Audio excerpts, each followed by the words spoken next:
सा पंडाल बनाया। बहुत जल्द बप्पा यहाँ पर विराजमान होंगे। आज सवेरे बप्पा के पंडाल की सजावट के दौरान मैंने राजश्री को कॉल किया। बप्पा चाहते थे कि मैं राजश्री को कॉल करूं। आमतौर पर मैं अपने दोस्तों को, चाहने वालों को घर पर बुलाती हूं बप्पा के दर्शन के लिए।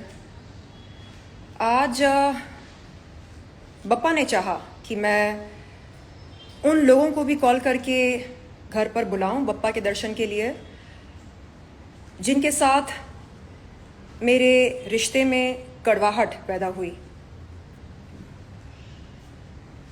तो मैंने तुरंत बगैर सोचे समझे कॉल किया राजश्री को और कॉल करके सबसे पहले ये कहा कि उनके और मेरे बीच में जो कड़वाहट पैदा हुई है उसके लिए मैं अपोलोजाइज़ करना चाहूँगी। ये मेरे एग्जैक्ट शब्द थे। उसके बाद उन्होंने कई सारे सवाल रखे मेरे सामने, शूट किए सवालों को जैसे कोई गन चलाता हो। धक धक धक धक धक धक धक धक धक धक धक, तुमने ये क्यों बोला, तुमने वो क्यों बोला, तुमने ऐसे क्यों किया, तुमने वैसे क्यों किया। तो मैंने उनसे कहा, देखो राजश्री, लड़ने झगड़ने की नीयत से मैंने कॉल नहीं किया, ताने मारने की नीयत से कॉल नहीं किया। 19 तारीख को मेरे घर पर बप्पा आने वाले हैं। उनके दर्शन के लिए मैं आपको इनवाइट करना चाह रही हूँ, इस नीयत से मैंने कॉल किया और कोई हिडन एजेंडा नहीं है। और उनसे बात करते वक्त मुझे ये इल्म था कि वो मेरी आवाज़ को रिकॉर्ड कर रही हैं। नो प्रॉब्लम, जब दिल में कोई चोरी ना हो तो आवाज़ चाहे कोई भी रिकॉर्ड करे, क्या फ़र्क पड़ता है। बहरहाल उन्होंने बार बार यही कहा कि मुझे उन्हें कॉल नहीं करना चाहिए था और मैंने पूछा क्यों नहीं। उन्होंने कहा, आपने ऐसा बोला, वैसा बोला, ये बोला, वो बोला, नहीं बोलना चाहिए था, वगैरह वगैरह। आज मैं आप सबसे ये सवाल पूछती हूँ, क्या ईश्वर की अर्चना हमें सिर्फ और सिर्फ अपने दोस्तों के साथ ही करना चाहिए? क्या ईश्वर की अर्चना हम उन लोगों के साथ नहीं कर सकते हैं जिनके साथ हमारे रिश्ते में कड़वाहट पैदा हुई हो? और अगर कड़वाहट पैदा हुई है तो इस कड़वाहट को ख़त्म भी तो किया जा सकता है।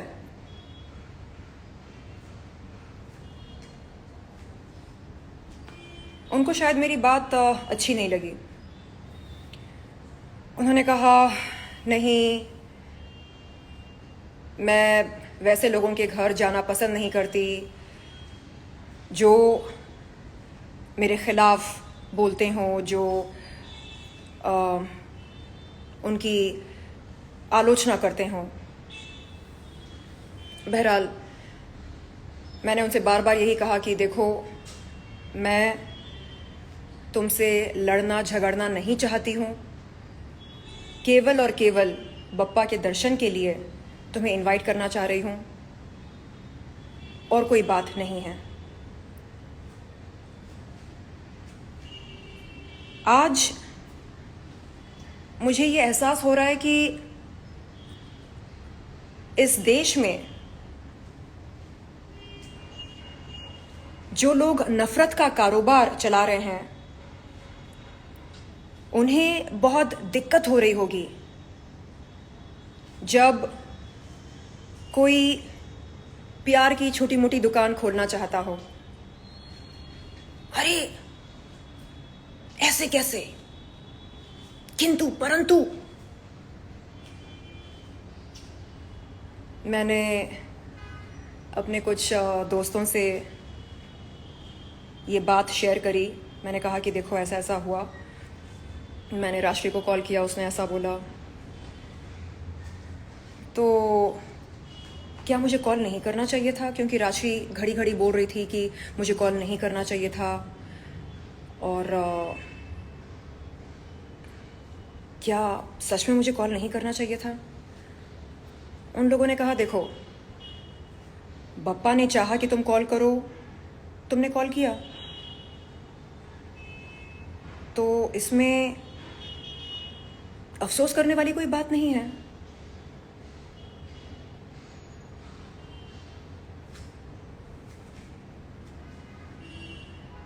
मैं ये सोचती हूँ कि क्या ये ज़रूरी है कि हम अपने दिलों में नफ़रत की आग को हमेशा हमेशा के लिए ज़िंदा रखें? नहीं ना। और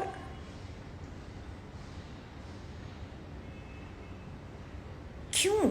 यानी कैसे हम जी सकते हैं नेगेटिव एनर्जी को अपने सीने में दफना के? मुझे ज़िंदगी में सर्वोत्तम काम करना है, बड़े बड़े प्रोजेक्ट्स करने हैं। हाल ही में एकता कपूर जी के साथ मैंने एक गज़ब की वेब सीरीज़ करी।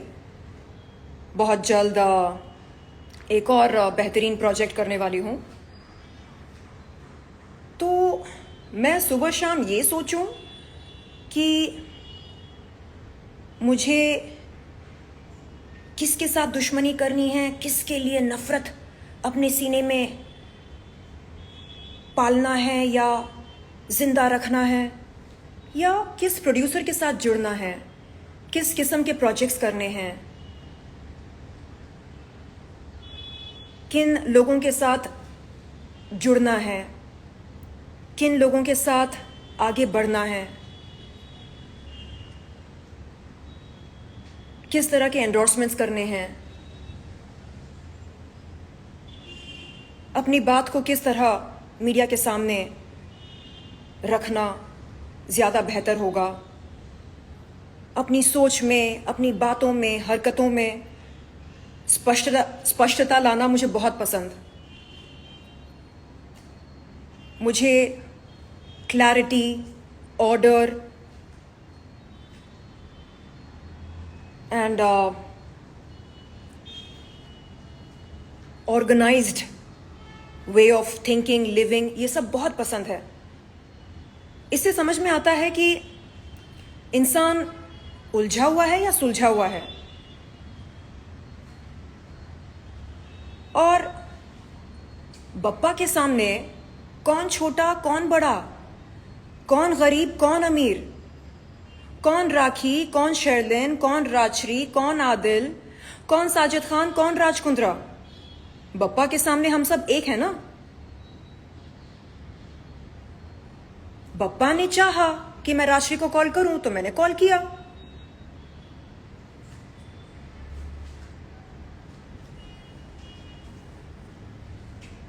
कुछ दोस्तों से मैंने पूछा कि ये जो मेरी बातचीत हुई राजश्री से, इससे क्या मतलब निकाला जा सकता है? उन लोगों ने कहा मतलब ये निकाला जा सकता है कि आप उन्हें बप्पा के दर्शन के लिए आमंत्रित करना चाह रहे हैं। और क्या मतलब निकाला जा सकता है? मतलब ये निकाला जा सकता है कि आप दोस्ती का हाथ आगे बढ़ाना चाह रहे हैं। ओह, तो अगर मंशा ऐसी हो तो क्या इस पर कोई आईपीसी की धारा लगती है या नहीं? इस प्रकार की अगर मंशा हो, इस प्रकार की अगर कोई इंटेंशन हो, तो इस पर क्या आईपीसी की कोई धारा लगती है या नहीं? तो वो हंस पड़े। कहा नहीं। मैंने कहा क्या पता आज इस देश में जहां नफ़रत का कारोबार धूमधाम से किया जा रहा है, वहां पर मोहब्बत की एक छोटी सी दुकान खोलने पर शायद कोई आईपीसी की धारा लग जाए। तो बोलते हैं नहीं, इतना भी क्रिटिकल होने की ज़रूरत नहीं है। मैंने कहा कि बात क्रिटिकल होने की नहीं है, बात यह है कि क्यों नफ़रत को बढ़ावा दिया जाता है हमारे समाज में। जब हम गिले शिकवे दूर करना चाहते हैं, जब हम नफ़रत को मोहब्बत में बदलना चाहते हैं, क्यों हम पर शक किया जाता है, क्यों हमारे किरदार पर उंगली उठाई जाती है। Oh my God, Sherlyn Chopra ने राजश्री को बप्पा के दर्शन के लिए आमंत्रित किया। जरूर दाल में कुछ काला है, या पूरी की पूरी दाल काली है। नहीं, ना दाल में कुछ काला है, ना दाल काली है।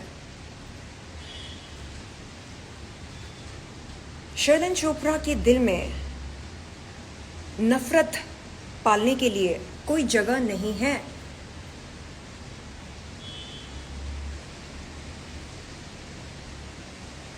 देखिए, राजश्री के साथ जो दुश्मनी है वो उनकी पर्सनल दुश्मनी है। अब क्योंकि मैंने राखी को बहन माना, इसलिए क्या ये ज़रूरी है कि मैं राजश्री को अपना दुश्मन मानूं? राखी का आदिल के साथ जो इक्वेशन है वो उनका पर्सनल इक्वेशन है। अब क्योंकि मैंने राखी को बहन माना, क्या ये ज़रूरी है कि मैं आदिल को अपना दुश्मन मानूं? क्यों?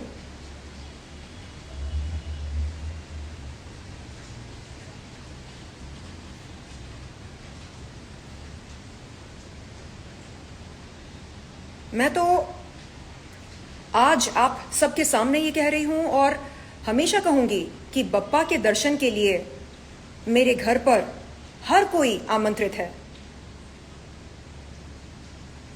आप बेशक आ सकते हैं, बप्पा के दर्शन कर सकते हैं जब बप्पा यहां पर विराजमान होंगे।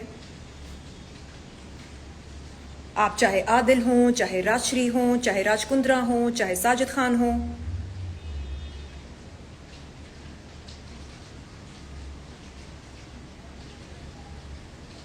बप्पा की नजर में हम सब एक हैं। अल्लाह ताला की नजर में हम सब एक हैं।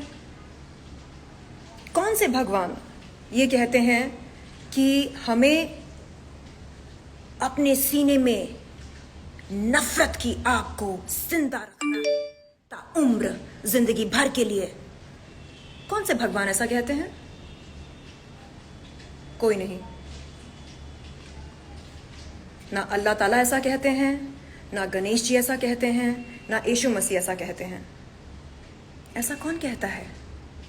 वो लोग जो नफरत का कारोबार करते हैं, वो लोग जिन्हें नफरत के कारोबार से मुनाफा होता है, फायदा होता है।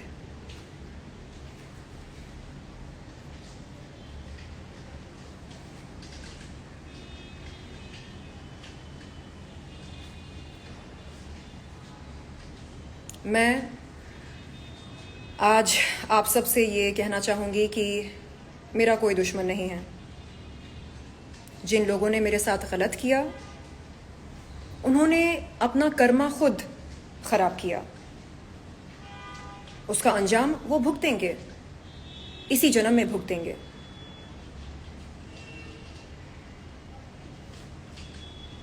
मेरे पास प्लानिंग, प्लॉटिंग, स्कीमिंग के लिए फालतू टाइम नहीं है।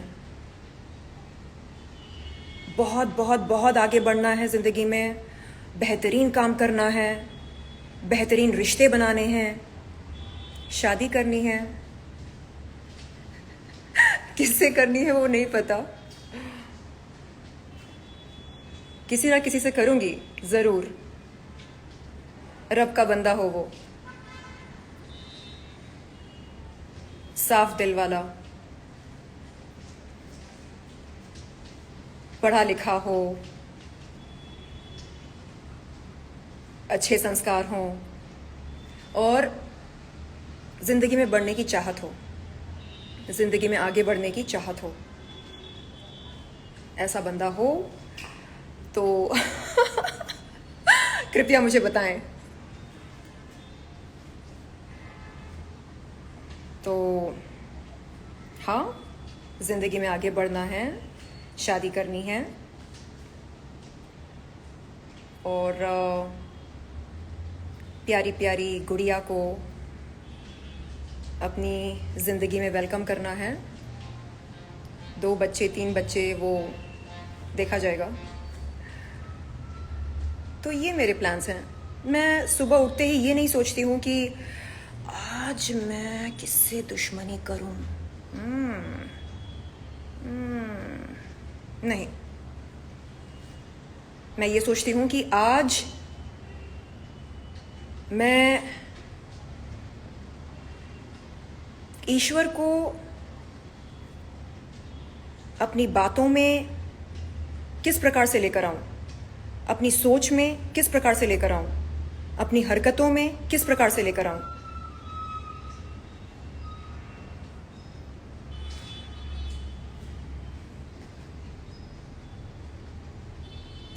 इस समय राश्री, राखी, आदिल ये सब मुझसे खफा हैं क्योंकि मैं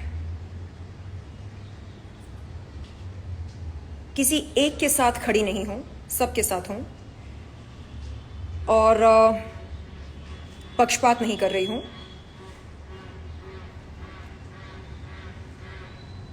वो तीनों ये जान लें, समझ लें कि मुझे अपना कर्मा ख़राब नहीं करना है। मैं रब की बंदी हूँ। अगर मेरे पास कुछ है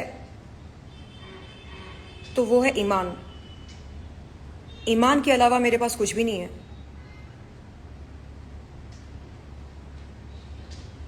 मैंने सच्चे मन से राखी को अपनी बहन माना, सच्चे मन से आदिल को अपना भाई माना, सच्चे मन से राशि को अपनी दोस्त माना। इनके खिलाफ मुझे आगे चलकर कुछ नहीं बोलना है। इन तीनों की एक दूसरे के साथ क्या बॉन्डिंग है, क्या नहीं, वो ये तीनों बेहतर तय करें। वो मेरा लुकआउट नहीं है। ये तीनों एडल्ट्स हैं। ये तय कर लें कि एक दूसरे के साथ क्या दुश्मनी निभानी है या एक दूसरे के साथ दोस्ती निभानी है या एक दूसरे के लिए टोटल अनजान बनना है। लेकिन मैं ये चाहती हूँ कि मैं अपना कर्मा ख़राब ना करूँ, ना इनके लिए ना किसी और के लिए। आपको बता दूं कि 2021 में मुझको किडनी फेलियर हुआ था।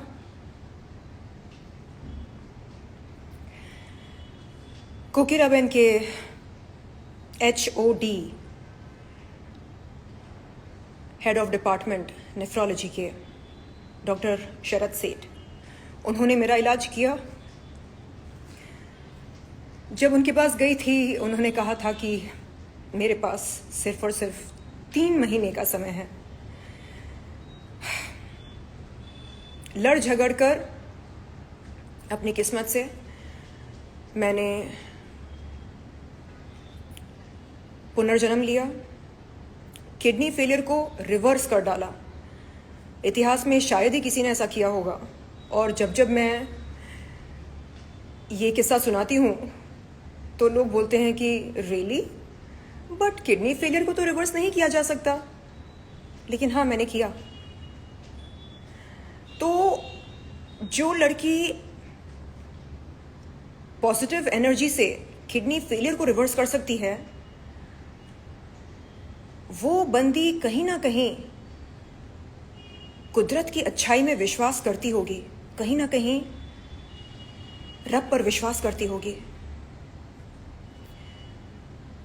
ये जो ज़िंदगी मुझे दोबारा मिली है, ये इसलिए नहीं मिली कि मैं लोगों के साथ खिटपिट करूं या उन पर आरोप लगाऊं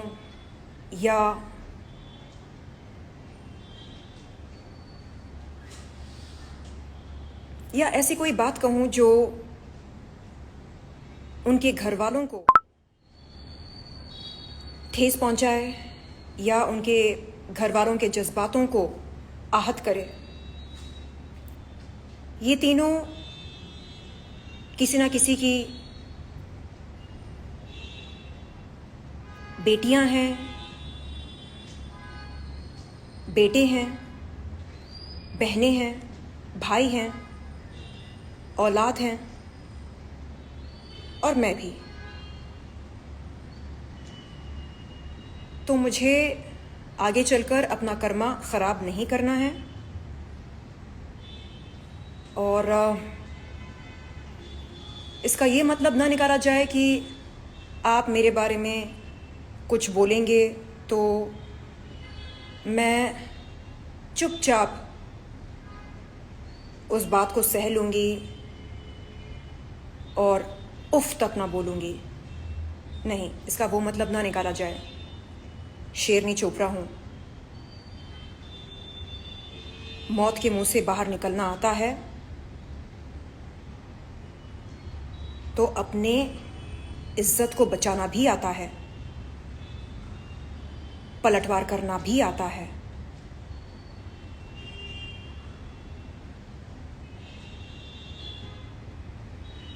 लेकिन मैं सोचती हूँ कि जो बात प्यार मोहब्बत से सुलझाई जा सकती है, उसके लिए दहाड़ने की जरूरत नहीं है इस शेरनी को।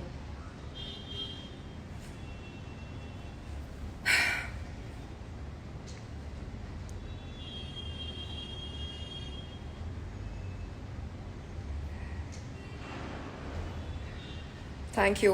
आपके कमेंट्स मैं बहुत कम पढ़ रही हूँ क्योंकि मुझे आपके सामने ये सारी बातें रखनी थी।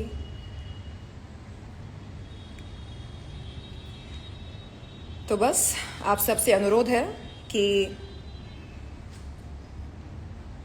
गणेश उत्सव के इस पावन पर्व के दौरान हम खुद में बदलाव लेकर आएं, अपनी सोच में, अपनी हरकतों में, अपने जीवन शैली में, और पहले से बेहतर इंसान बने।